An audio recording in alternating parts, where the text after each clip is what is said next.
Reflect हो गया था कि हम प्रयास कर रहे हैं किसी न किसी तरीके से शाहरुख खान के बेटे को कुरुस तक पहुंचाने के लिए। अगर ये बात नहीं थी तो जी टीवी ने एक ऐसे दावा किया कि पिछले 15 दिन से रेकी हो रही। पहली बात।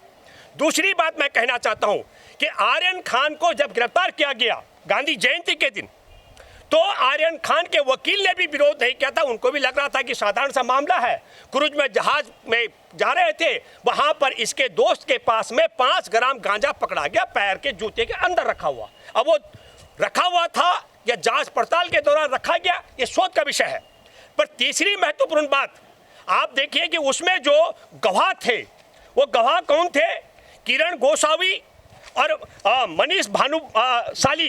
लेकिन किरण गोस्वामी का जो अंगरक्षक है प्रभाकर साहिल ने बड़ा आरोप लगाया। उसने एक तो ये कहा कि मैं नकदी 50 लाख रुपए लेकर के पहुंचा हूं।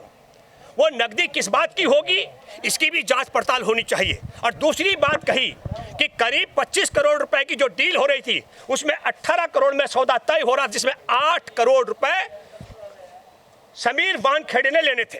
अब समीर वानखेड़े को जो पैसा लेना था 8 करोड़ रुपए, उस पूरे मसले पर मैं ये कहना चाहता हूं कि क्या कारण है कि जब आर्यन खान का जो वकील था वो भी ये मान रहा था कि जमानत हो जाएगी, कोई दिक्कत नहीं, जज सुन लेंगे, लेकिन अगले दिन मामले में पूरा टर्न आ गया। अब इस पूरे टर्न को समझने के लिए हमें सोचना चाहिए कि पैर के जूते के अंदर 5 ग्राम अगर गांजा पकड़ा जाए तो उन सब युवाओं की जान खतरे में आ सकती है, उनका जीवन जो है विनाश की तरफ जा सकता है। 3000 किलो हेरोइन अफगानिस्तान से मंगाई गई और अफगानिस्तान से जहां मंगाई विजयवाड़ा, वहां गंगावरम एक पोर्ट है जो विजयवाड़ा से 350 किलोमीटर की दूरी पर है। वहां अफगानिस्तान से 3000 किलो हेरोइन की खेप नहीं उतारी गई। उसका एक दूसरा और नजदीक है चेन्नई में 459 किलोमीटर की दूरी पर, वहां भी ये 3000 किलो हेरोइन की खेप नहीं उतारी गई। 1774 किलोमीटर दूर जो मुद्रा पोर्ट है वो गुजरात में, वहां उतारी गई। क्योंकि 3 बड़े कारण थे। एक तो गुजरात में भारतीय जनता पार्टी की सरकार का होना, दूसरा महत्वपूर्ण बात कि वहां जो मुद्रा पोर्ट है उसकी मलकियत का 100% अडानी का होना। और मैं ये बात इसलिए कहना चाह रहा हूं कि गंगावरम पोर्ट में भी 80% हिस्सेदारी गौतम अडानी की है, लेकिन वहां पर 20% ईमानदार आदमी की है, इसलिए उसे स्मगलिंग का अड्डा नहीं बना पाया गौतम अडानी। दूसरा, वहां भाजपा की सरकार नहीं है, तो भाजपा की सरकार का न होना और गौतम अडानी का मात्र 80% हिस्सा होने के कारण अभी गंगावरम को स्मगलिंग का अड्डा नहीं बनाया गया। मैं मानता हूं कि बहुत बड़ा अपराध कर दिया आर्यन खान ने, फंस गया एनसीबी के जाल में, और उससे बड़ा अपराध है कि उसके लिए छुड़ाने के लिए 18 करोड़ रुपए की डील हो रही है।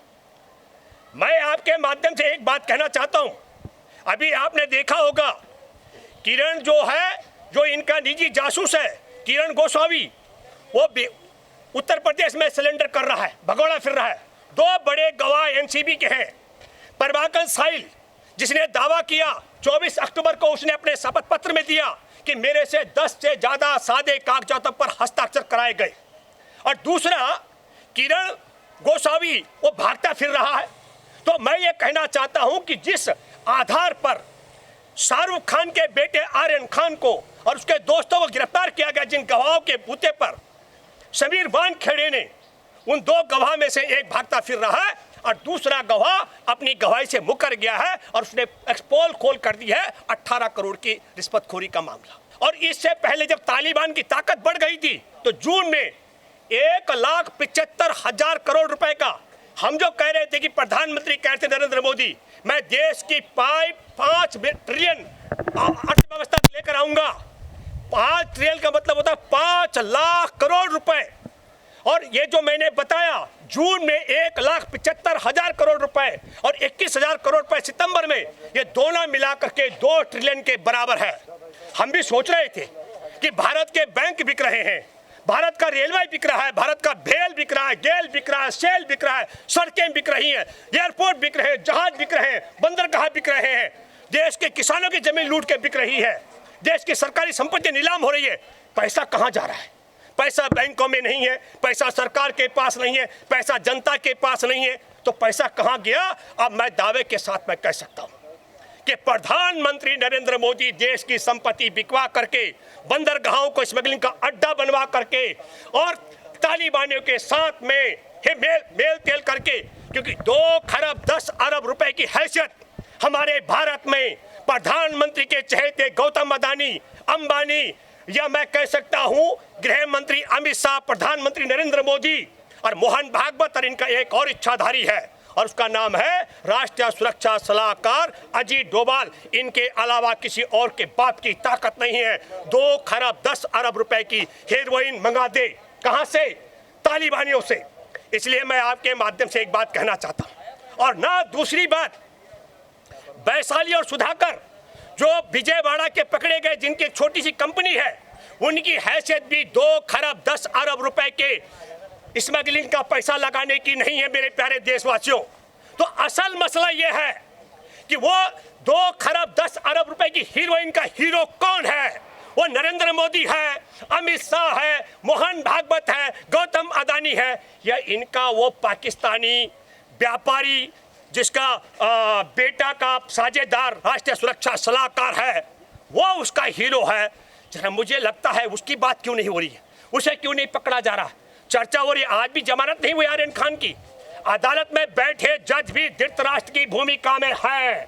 क्या अदालतों को समझ नहीं आ रहा है कि एक गवाह भगोड़ा फिर रहा है, उसका पता नहीं है, और दूसरे गवाह ने कह दिया कि मेरे से 10 सादे कागजों पर हस्ताक्षर कराए गए। अभी एनसीबी जांच कर रही है, एनसीबी कह रहे हैं हम प्रभाकरन से भी पूछेंगे, हम किरण से भी पूछेंगे, इनका एक सालेलकर है एनसीबी का अधिकारी, उससे भी पूछताछ होगी, ये सबसे पूछताछ करें। लेकिन मैं आपको बताता हूं, दूध की रखवाली बिल्ली है एनसीबी की जांच पड़ताल। मुझे तो लगता है कि तत्काल संज्ञान लेना चाहिए महाराष्ट्र के पुलिस अधिकारी को और हिरासत में लेना चाहिए समीर वानखेड़े को, और पूछना चाहिए समीर वानखेड़े से कि समीर वानखेड़े, तुमने प्रभाकर से फर्जी सादे कागजों पर हस्ताक्षर क्यों करवाए? तुम्हारा दूसरा गवाह तुमने कहाँ छिपा के रखा हुआ है? और पूछना चाहिए कि जिस समय तुम 15 दिन तक रेकी करते रहे, वो तुम्हारे कौन से गुर्गे हैं जिन्होंने आर्यन खान के दोस्त के जूते में 5 ग्राम गांजा रखा था? मैं दावे के साथ में कह सकता हूँ वो गांजा भी प्लांटेड किया गया था। लेकिन फिर मैं कहना चाहता हूँ कि 5 ग्राम गांजे में आप आर्यन खान के दोस्त के पास बरामद होता हो और आप उसकी जमानत नहीं होने दे रहे हैं। और हमारे देश के प्रधानमंत्री के चहेते गौतम अदानी के एयरपोर्ट पर 3000 किलो हेरोइन तालिबान से मंगाया हुआ, तो पहली बात यह है कि वह तालिबानियों के साथ संबंध किसके हैं?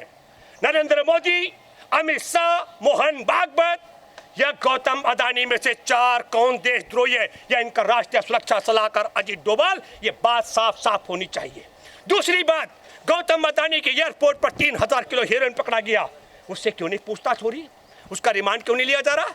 क्यों नहीं पूछा जा रहा है कि 1774 किलोमीटर दूर है विजयवाड़ा, और विजयवाड़ा के नजदीक 350 किलोमीटर की दूरी पर गंगावरम पोर्ट है, वहां क्यों नहीं हेरोइन उतारी गई? और 459 किलोमीटर की दूरी पर चेन्नई एयरपोर्ट है, वहां क्यों नहीं उतारी गई है? ये सवाल होने चाहिए। पूरी मुंबई फिल्म इंडस्ट्री को बदनाम करने का षड्यंत्र है। सुशांत सिंह ने राजपूत ने आत्महत्या की थी जून 2020 में। मुझे ध्यान है कि जब आत्महत्या की थी सुशांत सिंह राजपूत ने, तो उसके 2 मिनट बाद में देश के प्रधानमंत्री ने शोक व्यक्त किया था। सवाल है कि आरएसएस के चहेतों का फिल्म इंडस्ट्री, मैं कहता हूं फिल्म सिटी खड़ी हो रखी है नोएडा उत्तर प्रदेश में। मुंबई की फिल्म सिटी को बदनाम करने का षड्यंत्र है। 20,000 हिस्टोरियां हुई है जिस आदमी ने आत्महत्या की, सुशांत सिंह राजपूत ने।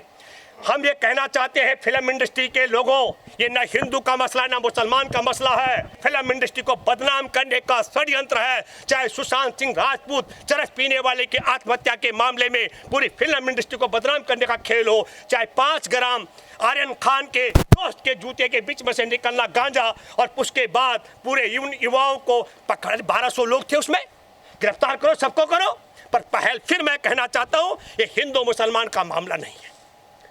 ये मामला अगर हिंदू मुसलमान का होता तो हमारे दोस्त डॉक्टर कफील खान जेल में रहे, शाहरुख खान ने तो कभी मुंह नहीं खोला। अगर सर नशे का कारोबार बॉम्बे में चल रहा है, तो अगर कार्रवाई हो रही तो दिक्कत क्या आप लोग? नहीं, हमारे देश के बंदरगाह योजनाबद्ध तरीके से और एयरपोर्ट बेच करके गौतम अदानी के हाथों पर जानबूझ करके स्मगलिंग का अड्डा बनाने के लिए किया जा रहा है। उन स्मगलिंग के अड्डों से अगर आ रहा है और हम कह रहे हैं 100 साल की सजा दो आर्यन खान को, पर ये तो बता दो 3000 किलो 2 खरब 10 अरब रुपए की हीरोइन का हीरो कौन है? मोदी। और मैं तो कहता हूँ सुप्रीम कोर्ट में बैठे जजों को भी इतनी बात तो समझ आनी चाहिए, उनको अपने विवेक से फैसला लेना चाहिए। और मुझे लगता है स्वतः संज्ञान लेकर के मुद्रा पोर्ट जो स्मगलिंग का अड्डा बनाया गया। और आखिरी बात मैं देशवासियों आपसे कहना चाहता हूं, देश के युवा रोजगार मांग रहे और मोदी सरकार आपके नस्लों पर उनके खून में नशा मिलाने के लिए तालिबानियों के साथ तालमेल करके हीरोइन परोस रही है। ये बात भी आपको गांठ बांधनी पड़ी। किसी ने समीर वानखेड़े के पक्ष में पोस्टर लगाए, ये मेरा विषय नहीं है। अरे कोई खिलाफ लगाए, मेरा विषय नहीं है। मेरा विषय बड़ा साफ है। आज समीर वानखेड़े कह रहा है मेरे खिलाफ साजिश हो रही है। अरे समीर वानखेड़े, तुमने 15 दिन लगाए शाहरुख खान के बेटे को फंसाने के षड्यंत्र में, क्या ये साजिश नहीं थी? और 5 ग्राम, सिर्फ 5 ग्राम गांजा दोस्त के अबरार के जूते में निकलता है और तुमने उन पर खतरनाक धारे लगा दी, ये साजिश नहीं थी? और 8 करोड़ रुपए में सौदा निपटा रहे थे, ये क्या साजिश नहीं थी? तुमने फर्जी गवाह तैयार किया सादे कागजातों पर साइन करा करके, ये क्या साजिश नहीं थी? ये क्या साजिश नहीं थी? तुम्हारा दूसरा गवाह अंडरग्राउंड है, भागता फिर रहा है। किरण, मैं उसकी बात कर रहा हूँ, आप समझ रहे हैं ना? जो फ्रॉड है, उसे फर्जी मुकदमे पहले से चल रहे हैं, फ्रॉड के, वो मामला है।